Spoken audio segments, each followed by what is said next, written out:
मिश्रा जी, श्री मनोहर लाल कुमार जी, अपने व्यापारी प्रकोष्ठ के अन्य सभी पदाधिकारी बंधु बहन, भारतीय जनता पार्टी के अन्य सभी मंचस्थ पदाधिकारी, व्यापारी प्रकोष्ठ के अभी सारे मंचस्थ पदाधिकारी और आपके इस कार्यक्रम में पधारे हुए देश के विभिन्न भागों से आए व्यापारी बहनों और भाइयों,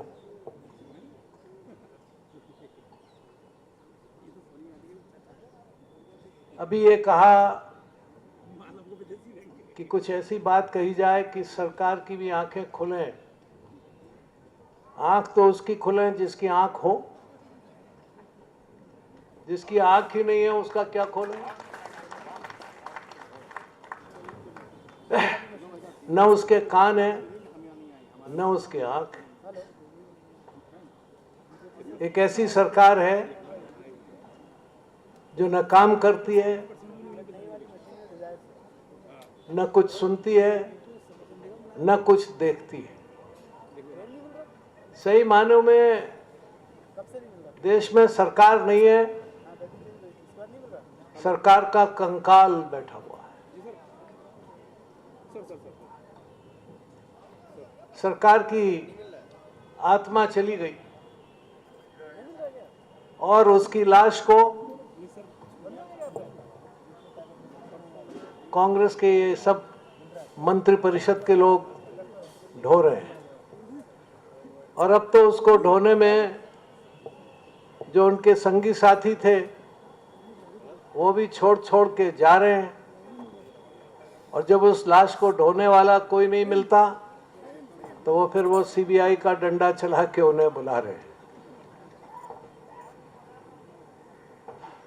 इसलिए अब सरकार से तो कोई याचना करने का सवाल नहीं है। अब तो नई सरकार बनाने का सवाल है जो व्यापारियों की सरकार हो। ये सर जोर से ताली बजाओ, तुम्हारी सरकार बन रही हो, ताली नहीं बजा रहे। इससे जाहिर है कि व्यापारी अपनी सरकार नहीं चाहता। चाहता है तो जोर से बोलो ना।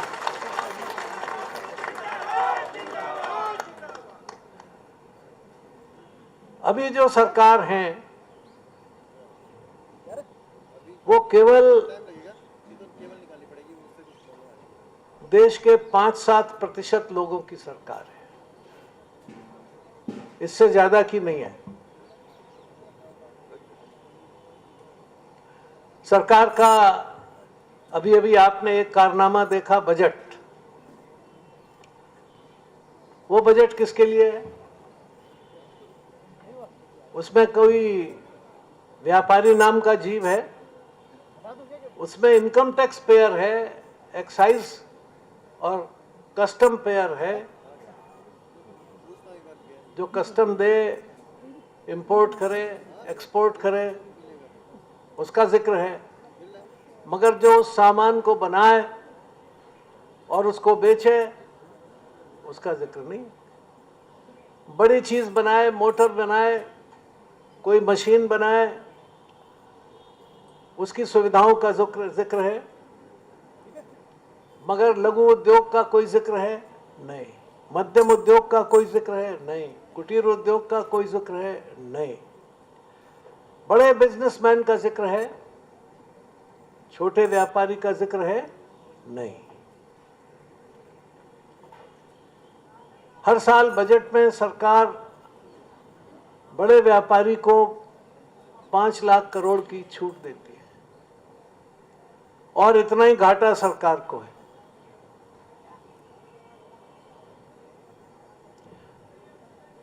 घाटा किसान की वजह से नहीं है, घाटा मजदूर की वजह से नहीं है, घाटा खुदरा व्यापारी की वजह से नहीं है, घाटा सरकार की बेहुदा नीतियों की वजह से। और दंड देना चाहती है खुदरा व्यापारी को, छोटे व्यापारी को। हमने पूछा ये देश में घाटा क्यों है, राजकोषीय घाटा क्यों है, विदेशी मुद्रा का अभाव क्यों बढ़ता जा रहा है, ये घाटा क्यों बढ़ रहा है? क्या ये सामान्य वस्त्र विक्रेता की वजह से बढ़ रहा है? सामान्य हलवाई की वजह से बढ़ रहा है? सामान्य फल विक्रेता की वजह से बढ़ रहा है? सामान्य पुस्तक विक्रेता की वजह से बढ़ रहा है? सामान्य परचून की वजह से बढ़ रहा है? नहीं। उसका बेचारे का विदेशी मुद्रा से क्या लेना देना? न वो डॉलर जानता है, न वो डॉलर खरीदता है, न वो डॉलर बेचता है। वो क्या बेच रहा है? वो दाल बेच रहा है, आटा बेच रहा है, चीनी बेच रहा है, घी बेच रहा है, कपड़ा बेच रहा है, साइकिल बेच रहा है, मोटरसाइकिल बेच रहा है। हाँ, जो कार बेच रहा होगा वो भी आज मैंने सुना कि कितने करोड़ रुपए की कार इंपोर्ट हुई है, 20 करोड़ रुपए। उसमें इंपोर्ट ड्यूटी की छूट दी गई होगी, लेकिन साइकिल के लिए तो नहीं है छूट। साइकिल पर एक्साइज की छूट भी नहीं। आप गिड़गिड़ाते रहिए, नहीं मिलेगी ना।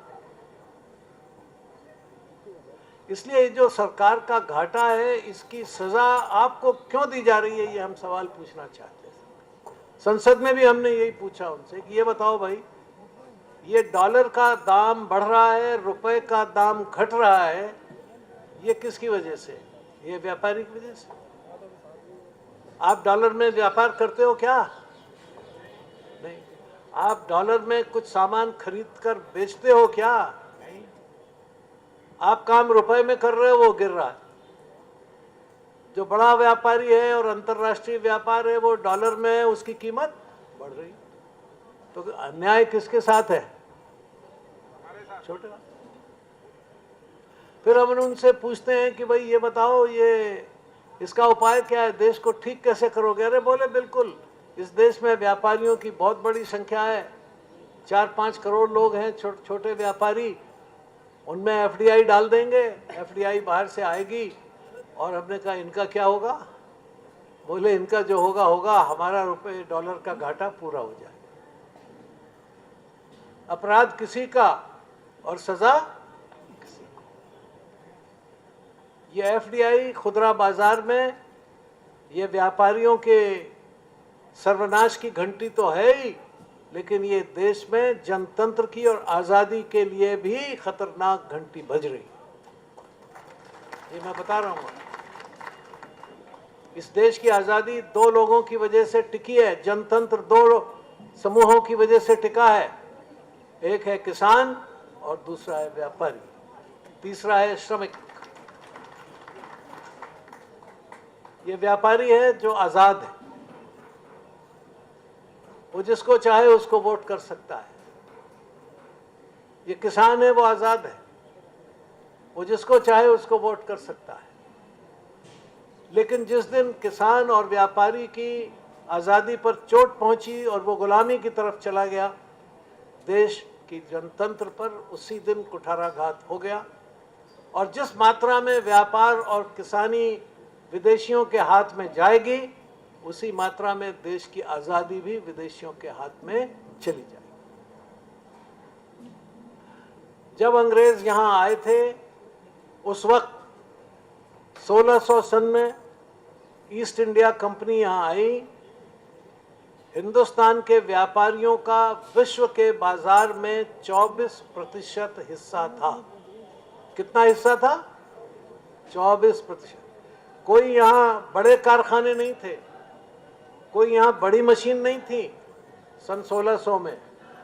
ये जो आम व्यापारी है, इसके परिश्रम से, इसकी मेहनत से, जो ये छोटा उद्यमी है, इसकी मेहनत से, इसके सारे पराक्रम और परिश्रम से इस देश का व्यापार विश्व में 24% व्यापार उस समय, आज और आज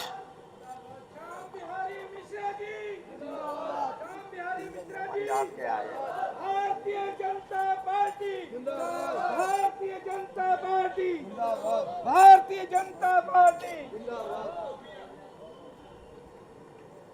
तो आज क्या है? आज तो आप 2% भी नहीं है। ये जितना भी आज इस देश में आर्थिक दृष्टि से नुकसान हो रहा है, घाटा हो रहा है, तकलीफ हो रही है, उसका कारण यह है कि आज विश्व के बाजार से हम निकाल दिए गए और उसमें दूसरे लोग शामिल। लेकिन चीन आज अपनी जगह पे कायम है, इसको समझ लीजिए। उसके हिस्से में वैसी कमी नहीं हुई जैसी हमारे हिस्से में कमी हुई। क्यों? क्या वजह है? क्या वजह है कि भारत का व्यापार विश्व व्यापार में 24% से घट के 2% पर आ गया। और सरकार हर बार कहती है, जब से ये कांग्रेस की सरकार के प्लान्स होते हैं, अब के हम दुगना कर लेंगे, अब के हम चौड़ा कर लेंगे, आज तक नहीं हुआ। क्या वजह है कि किसान जो पहले इस देश में 51% योगदान कर रहा था, वो आज घट के 13-14% पर आ गया है। पहले अभी तक सिर्फ किसान आत्महत्या कर रहा था, अब छोटा व्यापारी भी उसी रास्ते पर जा रहा है। क्यों हो रहा है? इसका कारण क्या है? इसको आप गहराई से सोचिए। ये कब से हुआ है? ये विशेषकर तब से हुआ है जब से उदारीकरण का नया नारा लगाया गया।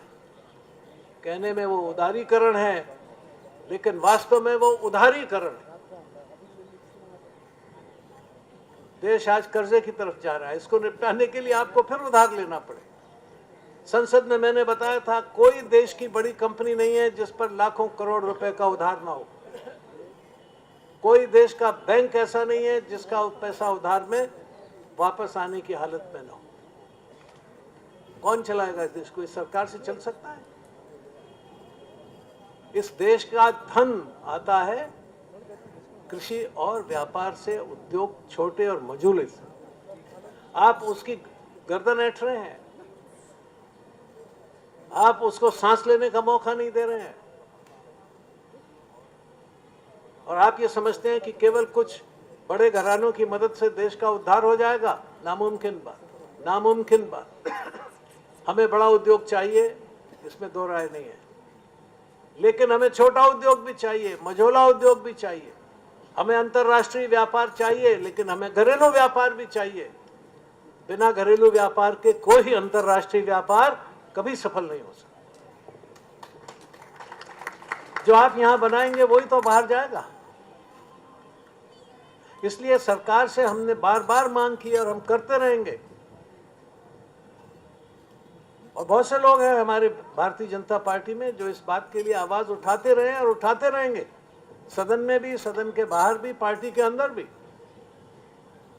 ये देश चलेगा तो आपके और हमारे उद्यम से चलेगा। ये देश विदेशियों की मदद से नहीं चलेगा, ये देश स्वदेशी के बल पर चलेगा। हमारे वित्त मंत्री ने विवेकानंद जी का एक उदाहरण दिया बजट भाषण में। मैंने उनको कहा, आपने विवेकानंद जी का ये उदाहरण भी पढ़ा है जिसमें उन्होंने कहा कि भारतवासियों, नकल मत करो, किसी के पिछलग्गू मत बनो, अपने उद्यम से, अपने बाहुबल से, अपने परिश्रम से आगे बढ़ो, अपने साधनों से आगे बढ़ो, अपनी बुद्धि से आगे बढ़ो, अपनी मेहनत से आगे बढ़ो। विदेशियों के पैसे के ऊपर आप कभी भी आगे नहीं बढ़ सकते। उधार से कोई देश कभी आगे नहीं चल सकता। इस बात का मूल मंत्र है।